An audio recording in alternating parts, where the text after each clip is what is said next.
Bonjour à tous, bienvenue sur fizez-vous.com, le site qui traite de toute l'actualité de cette édition 2013 du FIS, coulisses, reportages et tous les résultats, c'est sur fizez-vous.com.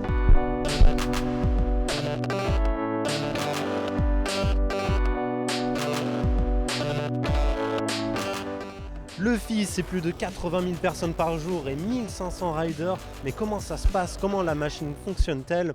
Eh bien, nos équipes de fizez-vous.com sont parties à la découverte de ce très gros festival. Un reportage signé Christelle Forêt et Laura Marie. Le FIS a commencé aujourd'hui et voilà ce que vous pouviez voir sur les berges du Lez, du BMX, du skateboard, du roller, du wakeboard et bien d'autres. La première compétition de wakeboard féminine, c'était d'ailleurs cet après-midi. Nous avons rencontré Claire Leguet, l'une des 3 participantes de ce contest. Je suis très stressée au vu du parc parce que c'est quand même un parc très impressionnant et il faut quand même du niveau. J'avoue que j'ai un gros stress et une grosse pression. Je vais essayer de me débrouiller comme je peux. Et du côté des stands, les exposants sont également prêts à assurer pour les 4 prochains jours. Premier rassemblement de sport extrême en Europe. Pour nous qui sommes d'ici à Palavas, c'est hyper important de faire partie de cet événement. Et c'est l'occasion de voir des passionnés qui pratiquent le sport au-delà de la compétition. L'édition 2013 a commencé aujourd'hui, mais est préparée depuis plus d'1 an.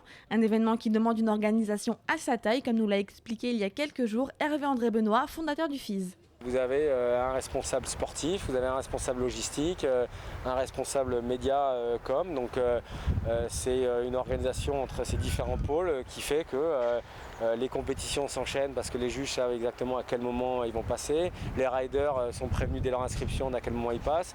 La prod vidéo est directement liée à ça. Donc je dirais que c'est toute une fourmilière qui est coordonnée justement et c'est ça aussi tout au long de l'année qu'on met en place. Le FIS c'est jusqu'à dimanche et certains ont déjà trouvé des moyens de détente. Et tout de suite, de nouveaux résultats des qualifications cet après-midi en street skateboard. Le premier, c'est Julien Béchet avec 95 points. Le deuxième, Victor Pellegrin avec 94 points. Et le troisième, c'est Daoui Makaré avec 90 points. Ce dernier a été interviewé par nos équipes de fizez-vous.com. C'est un reportage signé Sarah Munoz et Michel O'Connell. Skater dans l'âme, il a maintenant 20 ans et se dédie entièrement à sa passion. Arrivé tout droit des Pays-Bas, Daoui Makaré est un habitué du FIS. Yeah, I will be skating at the FIS today. I'm doing the qualifications. It's my 4th year now, and last 3 years were amazing. So, gotta come back every year. Il n'est pas venu seulement pour participer aux compétitions. Le festival lui a permis de rencontrer d'autres passionnés, mais il n'est pas toujours facile de communiquer. Yeah, it's funny. The first year I ended up first place. Second year I ended up second place. Third year I ended up third place.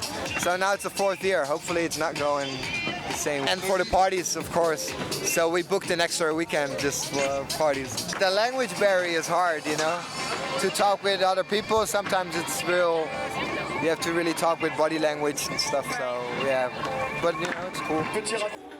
Daoui Makaré n'avait pas de souci à se faire. Il est arrivé 3e de la compétition cet après-midi et se qualifie pour le reste du festival. Le FIS, c'est un énorme événement sportif comme vous avez pu le voir et c'est surtout 350 bénévoles qui travaillent tous les jours pour que l'événement se déroule bien. Aujourd'hui, fizez-vous.com vous propose de rencontrer Pierre Curtil, le responsable logo et sponsor. Un reportage signé Agathe Vives et Elise Talek. Là, je suis en train de faire le logo SFR. Donc c'est notre plus gros partenaire, je ne vais pas dire que j'essaye de le faire au mieux, mais pour ce logo, il faut faire une sous-couche blanche avant de faire le rouge par-dessus et de replacer un autre pochoir, les lettres pour faire SFR. Lui, c'est Pierre, il a 28 ans, il est originaire de Bourgogne et il est donc chargé de la visibilité des sponsors sur le FIS. Il nous raconte un peu plus le pourquoi du comment il en est arrivé là. Je fais ça à la base parce que je faisais du skate et également du BMX, donc par passion j'ai découvert le FIS.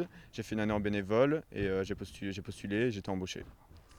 Malgré l'ambiance du FIS, Pierre n'oublie pas qu'il est là pour travailler et pour fizez-vous.com, il serait presque un élève modèle. Si j'oublie de mettre un logo, non, c'est pas que je suis trop fort, c'est que j'ai mon supérieur qui vient checker les zones, donc je sais pas quand, peut-être la nuit, parce que des fois je le vois pas faire, et qui me rappelle alors direct si j'ai oublié un logo. Mais en règle générale, j'ai le listing et j'oublie pas, parce que je suis un super bon employé. Et qui dit sport extrême dit également danger. Et ce matin, le premier accident du FIS, un wakeboarder, Yvan Brocheteau, s'est pris un module en pleine face. Regardez cette intervention des secouristes, un reportage signé Guéric 2. La Croix-Rouge a dû intervenir pour la première fois à midi. Yvan Brocchetto, un professionnel du wakeboard, a dû être emmené à l'hôpital. La cause, un traumatisme crânien. Il s'est planté sur la petite box là, sur le curl, sorti du pull gap. Ah, c'est pas un débutant pourtant, ça a foncé, ouais.